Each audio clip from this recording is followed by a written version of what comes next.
What's up, everyone?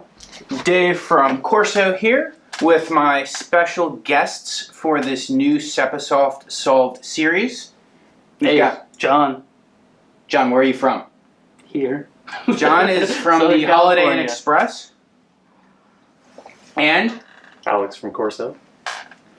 John is our and maybe the world's foremost expert in Sepasoft solutions. Wouldn't go that far. We're excited to talk about the Sepasoft solutions, and for us that is the MES, the Manufacturing Execution System layer that sits atop the Ignition platform. And we wanted to kick it off by starting to talk about production model. John, you want to tell us a little bit about what production model is and then show us what production model is? Sure. So the production model within all of these Sepasoft modules is kind of like the global configuration of the architecture within your Ignition application. So if we actually go into a designer, we can see that once the Sepasoft modules are installed, I think it's any of them. As soon as you install any of them, you get the production model, and then this is kind of what defines your architecture of the facility that you're implementing in.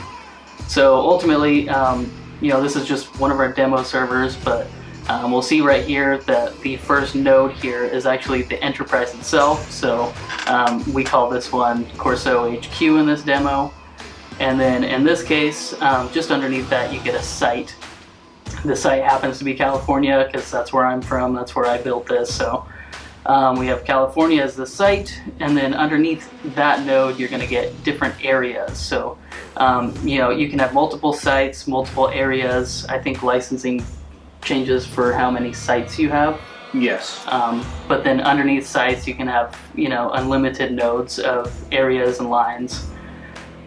So for the demo, I just gave it an automation area and then a molding area with a couple different lines underneath each one. So if we go look at a line, this is where we actually see like production lines that are at each facility. And then we have a location which sits under an area or a line. And locations are for SPC modules, for all your statistical process control tests and everything. That's where we actually take things at. And then from there, we also have storage zones and then storage units, which is where we store things for track and trace purposes and things along those lines. So this is kind of how you actually set up your facility based on the physical units and locations that are in your facility. What is that based on? Where does that concept come from? This one actually comes from ISA 95 standard. Yeah. So if you want more information on how you come up with enterprise and site and area and line and equipment, that's all ISA 95 definitions. And then when you get into the weeds on some of that, they extend beyond ISA 95 for some of the functionality, but that's the core of the production model.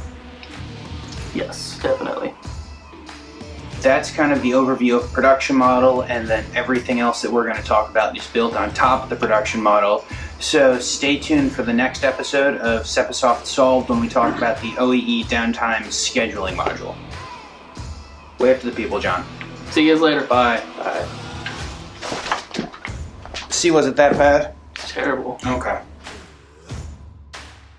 And you do screen record with this? Yeah. That's your copy? This is my current coffee. This is all the coffee I have. Do you want to... And we're super excited to get John in front of the camera. You may notice both his left and right arms are broken with the twisting that we had to do to get him here. More or less.